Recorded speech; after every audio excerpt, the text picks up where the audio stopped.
With Star Wars The Last Jedi coming out next week, I realized I've never done a Star Wars countdown, and that got me thinking about my initial exposure to the series. Being 10 years old when Episode 1 came out, I grew up with both the original and prequel trilogies. Like millions of others, I was introduced to the original films early and loved them.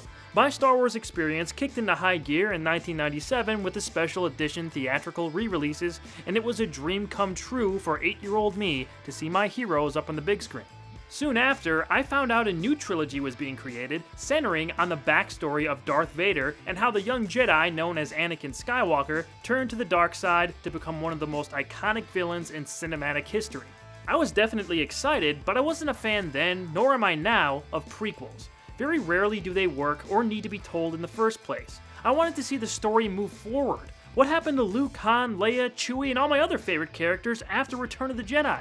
At that point, it had been about 15 years since Jedi's release, and I had imagined what could have been going on with these guys since then. I heard there were comics, books, and video games expanding on that time period, but I didn't know enough about them at the time, and just wanted to see Star Wars as I originally did, that being in movie form. So while I was excited for more of those films, I was going into my first viewing of Episode 1, The Phantom Menace, knowing I wouldn't be seeing most of the characters I already knew.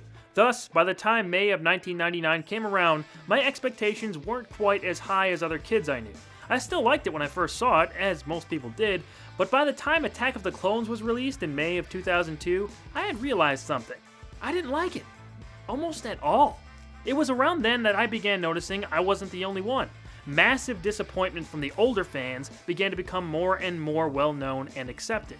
When Episode 3 came out, I remember having mixed feelings on it. There were some things I liked, but many I didn't.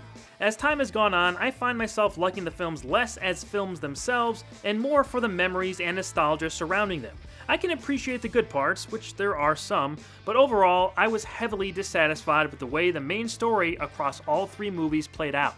So while I acknowledge that I grew up with these films almost as much as I did with the original trilogy, and do have somewhat of an attachment to, and even some small fondness for their misguided contributions to the Star Wars legacy, there are a lot of things that really suck in these movies. Let's talk about them. These are the top 5 worst Star Wars prequel moments. Number 5. Mori. Hey, you wabba wabba? Togawa whoopil.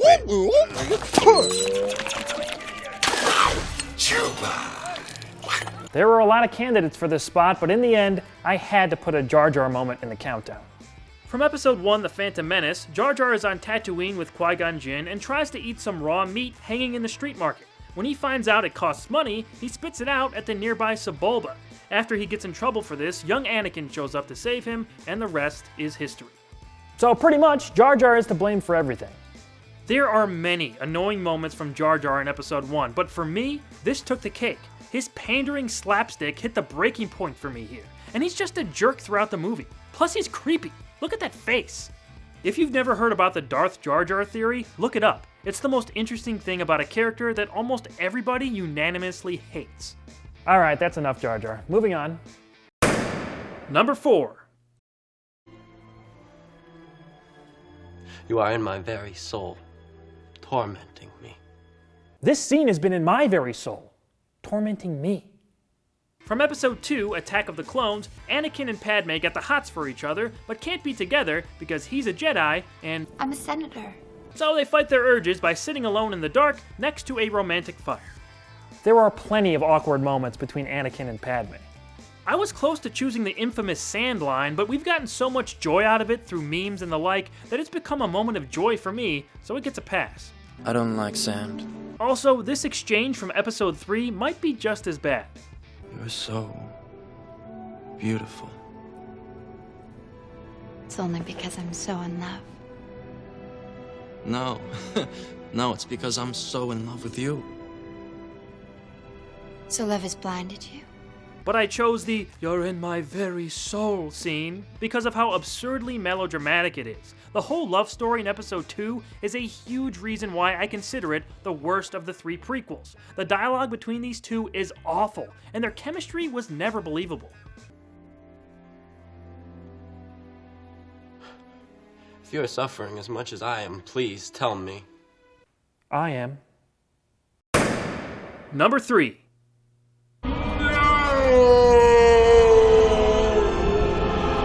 At least this moment ranks as one of cinema's signature no's. From Episode 3, Revenge of the Sith, Lord Vader has just awoken in his new robotic body when the Emperor tells him that Padme is dead. He doesn't take it well.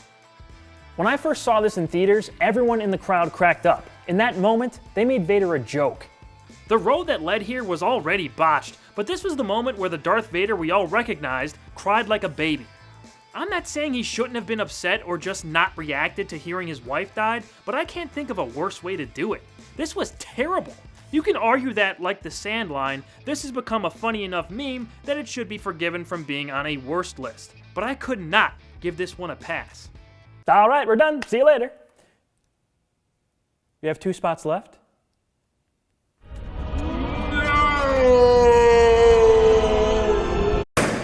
Number 2. I've been wondering, what are midichlorians? Hi, I'm Qui-Gon Jinn. and this is Qui-Gon. Ruins Everything. Midichlorians, man. From Episode 1, The Phantom Menace, Anakin asks Qui-Gon what midichlorians are. His response is that they are microscopic beings that live in the cells of all living things. They are what connect everyone to the Force. This fundamentally changed a lot of what we knew about the Force by trying to break it down to biological reasoning instead of the mysterious and mystical source that it was previously established as. I do want to mention that Liam Neeson's delivery here wasn't really bad. Actually, whenever Qui-Gon was trying to mentor young Anakin, it gave the film a little bit of a heartbeat that it could have used way more of. In any case, the way they try to dismantle and explain the Force goes against everything that made it so cool in the first place. It takes the mystery away and replaces it with something nobody needed to know. Maybe instead of, "May the Force be with you," we should say, "May the midichlorians that you may or may not have a high concentration of alert you to the presence of the Force and its will." I should make that a t-shirt. And the number 1 worst Star Wars prequel moment is... Henceforth, you shall be known as Darth Vader.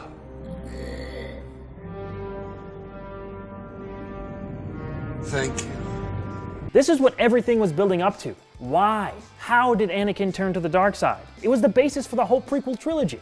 From Episode 3, Revenge of the Sith, Palpatine admits to Anakin that he is the Sith Lord the Jedi have been looking for. Anakin tells Mace Windu of this news, which triggers a confrontation between Mace and Palpatine. Having promised to teach Anakin how to save his wife from dying, Anakin stops Windu before striking a final blow on Palpatine, which leads to Mace's death. Anakin then breaks down and pledges himself To your teachings. I still get angry watching this scene. This was supposed to be the culmination of everything. A question we wondered about since hearing Obi-Wan discuss Vader in the first film, and later when we find out that Vader is Luke's father.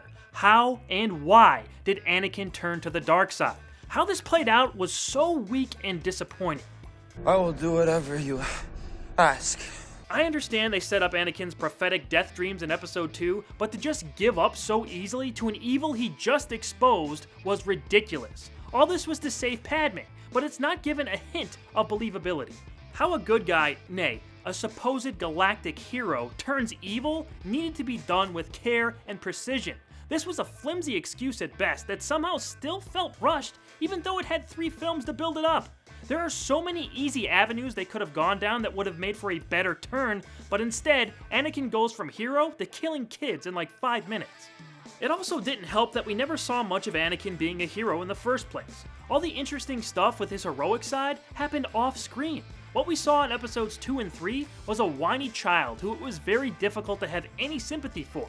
That is what made these films so frustrating. They promised us the downfall of a hero. What we got was the stumble of a little wuss. Over on my personal channel, I've been reviewing Season 4 of Star Wars Rebels, and we'll have a review up of The Last Jedi as soon as possible. So check it out for more Star Wars content. I want to hear what you guys think. What is your least favorite Star Wars prequel moment? What do you want me to cover next on the show? Leave a comment and let me know. To keep in touch, like my Facebook page, facebook.com/awesomewalterb, or follow along on Twitter to take part in more polls about what may be covered in the future. Come back next week when we delve into more positive territory with this series. It'll be very cool.